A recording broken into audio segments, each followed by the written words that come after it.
दरअसल यहां पर रविंदर कपूर करके हैं, उन्होंने राहुल गांधी की ढुबरी असम में एक रैली का हवाला दिया है और वो कह रहे हैं कि देखिए किस तरह का जन सैलाब जो है उमड़ पड़ा है राहुल गांधी की रैली में। इसका हवाला रविंदर कपूर दे रहे हैं।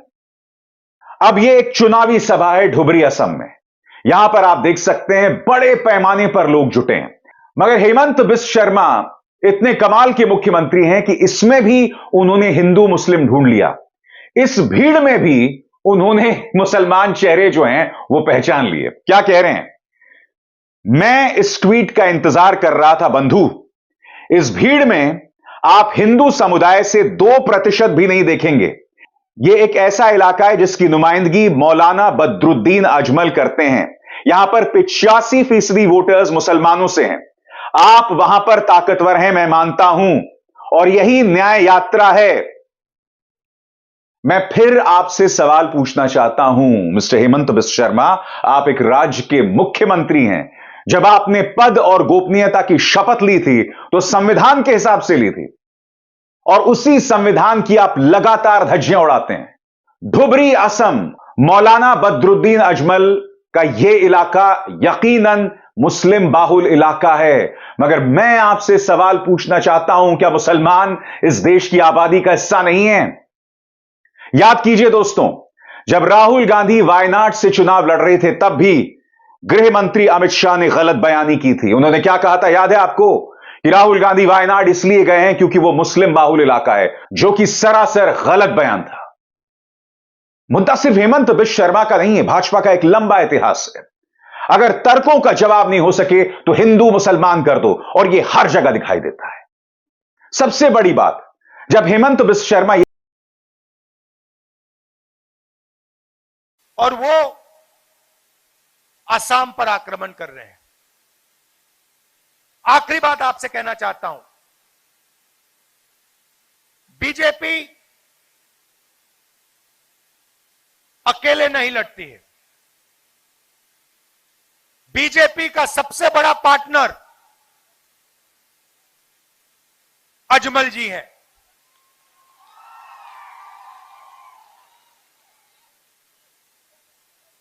एक सिक्के में 2 साइड होते हैं। एक सिक्के में 2 साइड होते हैं। एक साइड नरेंद्र मोदी, अमित शाह और आपके चीफ मिनिस्टर, और दूसरा साइड अजमल। जो भी असम के चीफ मिनिस्टर कहते हैं, अजमल ऑर्डर लेके 1 मिनट में कर देते हैं। चुनाव में उनकी मदद करते हैं, और जो भी आपके चीफ मिनिस्टर चाहते हैं, अजमल उनके लिए करते हैं, पूरी मदद करते हैं। तो यहां पे कांग्रेस पार्टी सिर्फ बीजेपी से नहीं लड़ रही है। असम में कांग्रेस पार्टी बीजेपी और उसकी बी टीम अजमल के खिलाफ लड़ रही है, और हम ना बीजेपी के साथ कॉम्प्रोमाइज कर सकते हैं, ना अजमल के साथ हम कॉम्प्रोमाइज करेंगे।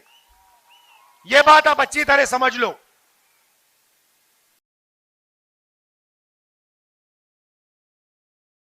देखिए, वो सोचते हैं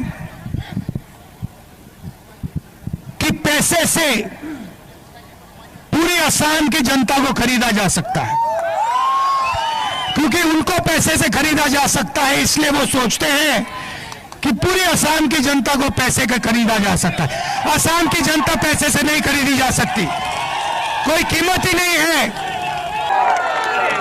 आप जानते हो, आपके चीफ मिनिस्टर हैं हिंदुस्तान के सबसे करप्ट, सबसे भ्रष्ट चीफ मिनिस्टर हैं।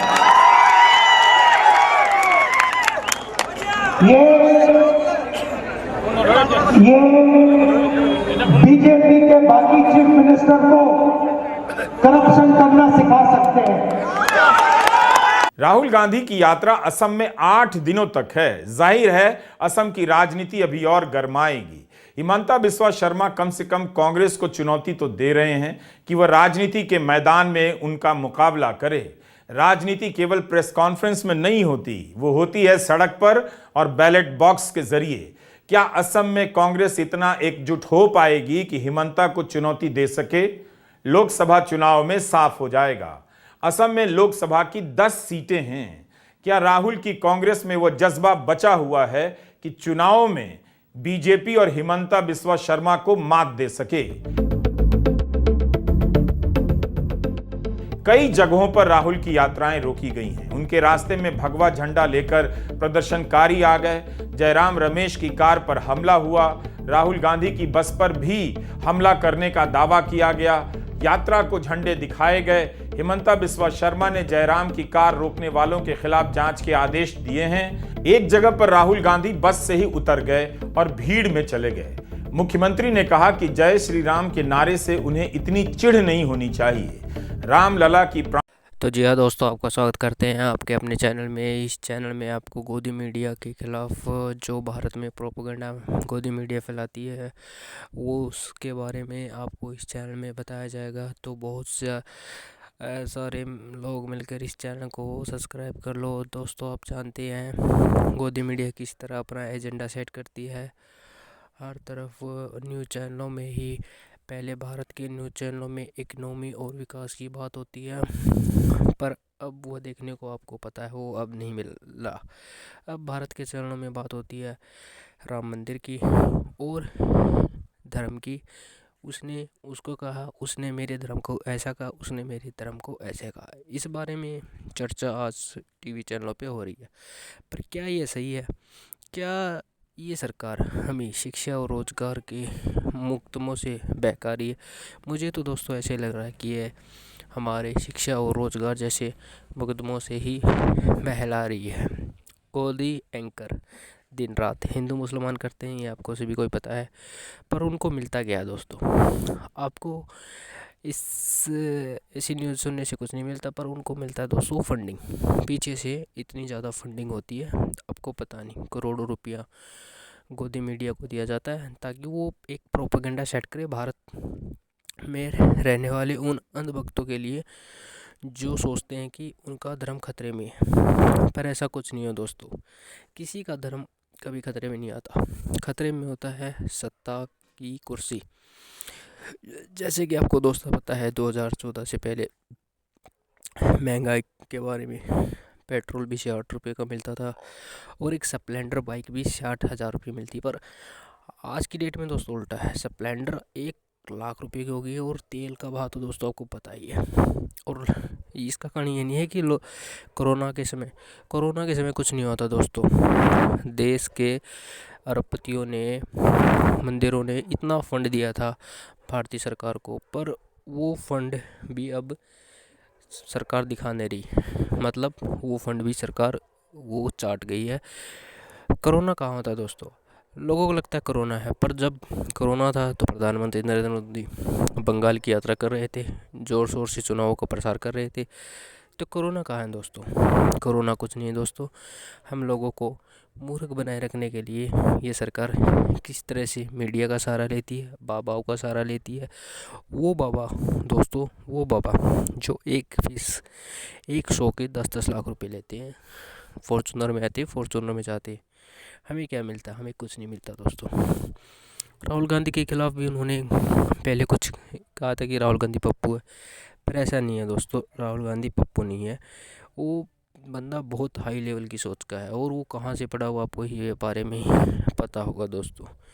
तो कृपया इन झूठे प्रोपेगेंडाओं से बचें और अपने मस्तिष्क को सही आयाम दें।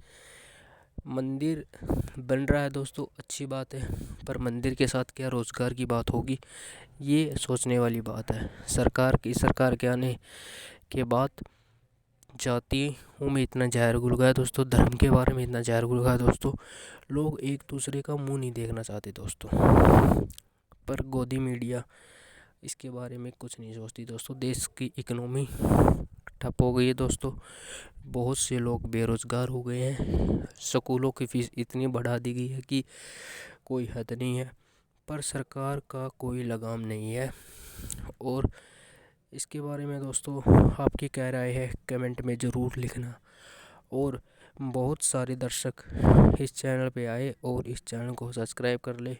बहुत से यूट्यूबरों की थोड़ी थोड़ी कटिंग इस चैनल पर दिखाई जाएगी जो आपके लिए फ़ायदेमंद होगी। तो जय हिंद दोस्तों, वंदे मातरम।